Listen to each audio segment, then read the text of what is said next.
Anak-anak ni tuan-puan sampai peringkat bila ustazah buat consultation dengan ibu-ibu kan, sampai ada seorang mak cakap macam ni dengan ustazah, "Ustazah, saya dah tak tahu nak cakap macam mana lagi.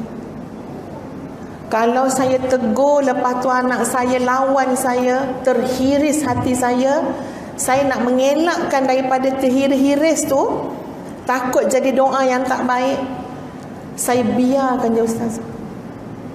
Ya, sehingga akhirnya pernah terlintas dekat hati saya kata, "Mak takkan cakap apa-apa, mak cuma bersedia menunggu jenazah kamu je." Sampai terlintas macam tu. Tapi lepas tu dia istighfar. Itu tahap macam mana mak ayah bukan senang didik anak. Bukan semua anak. Sekejap tuan-puan.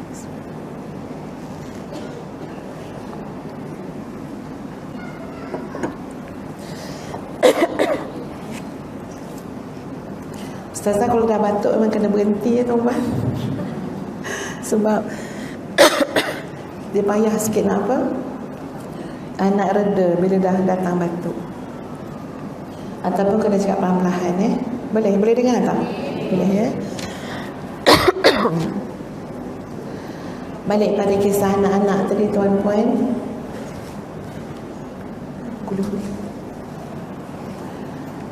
Sampai dia kata macam tu pada anak dia. Sebab itu tuan-puan, bukan senang nak jaga anak. Dia balik kepada bagaimana kita didik pada asas sekali anak-anak. Ustazah nak wujudkan satu persoalan. Tak payahlah cakap kita ajar anak-anak satu Quran.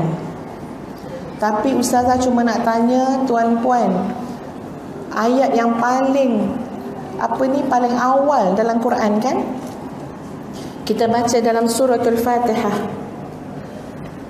iaitu Bismillahirrahmanirrahim. Kalau ada yang buat, minta angkat tangan. Siapa yang pernah terangkan pada anak-anak dia maksud Bismillahirrahmanirrahim dalam proses dididik anak? Siapa yang pernah terang pada anak maksud Bismillahirrahmanirrahim? Sila angkat tangan. Ya, lepas tu ustazah nak bagi hadiah, ambil gambar selfie dengan ustazah, lepas tu boleh balik. Sebab itu kira makam tinggi tu. Ada tak tuan-puan?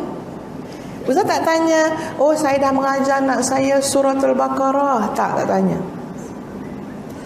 Ustazah tanya Bismillahirrahmanirrahim. Itu je. Pernah tak kita duduk depan anak, bagi tahu tentang makna Bismillahirrahmanirrahim? Tuan-puan, terlalu agung makna Bismillahirrahmanirrahim. Ustazah percaya kalau anak-anak kita diajar tentang Bismillahirrahmanirrahim, baru satu ayat, insya-Allah dia tidak akan jadi anak-anak yang mensia-siakan harapan ibu bapa, insya-Allah. Tapi nak bagi tahu kosongnya hati anak-anak kita, sehingga kan bismillah pun dia tak faham. Betul tak tuan-puan?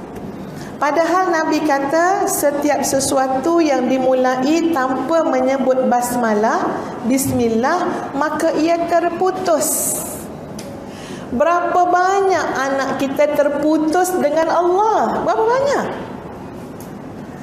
Kalau mulakan sesuatu tanpa menyebut bismillah, putus. Putus barakahnya, putus pahalanya. Dan berapa banyak dalam hidup putus tuan-puan, sebab tidak benar-benar menghayati seawal Bismillahirrahmanirrahim. Ini ustazah ajak kita berfikirlah, sebab kita cakap tadi tentang Al-Quran. Kalau kita faham tuan-puan, Bismillah, dengan nama Allah. Apa maksud bismillah? Bismillah ini tuan-puan memberikan gambaran hidup kita tak pernah putus dengan Allah. Tak pernah putus. Sentiasa berhubung dengan Allah. Sentiasa berhubung dengan Allah. Kenapa? Dia berhubung dengan apa? Bismillah, dengan niat dia. Mula-mula dengan niat dia, dengan nama Allah. Diajar, dididik diri sendiri dan keluarga memulakan suatu, bismillah, tolong perbaiki niat biar kerana Allah. Tengah buat amalan, tengah buat kerja pun bismillah. Kenapa? Sebab kerja itu takkan dapat dilakukan tanpa pertolongan Allah. Habis buat amalan, habis buat kerja pun bismillah. Konsep bismillah. Kenapa? Sebab lepas kita buat sesuatu, kita akan istighfar kepada Allah kerana melihat betapa lemah, betapa kurangnya amalan yang kita persembahkan kepada Allah, yang mungkin rosak dan sebagainya.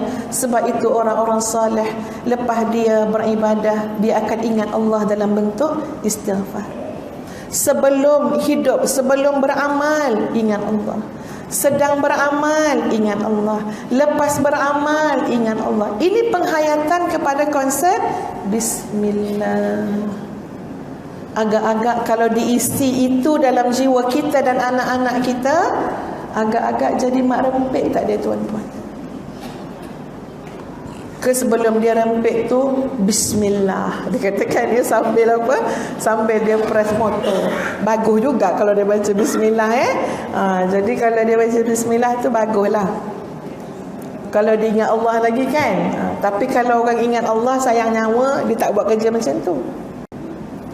Jadi seawal bismillahirrahmanirrahim. Kadang-kadang jangan kata ayat Quran yang lain-lain tuan-puan. Wadhkurna ma yutla fi buyutikunna min ayatillah. Jangan cakap ayat Quran yang lain-lain. Bismillah je, bismillah. Macam mana dalam rumah kita?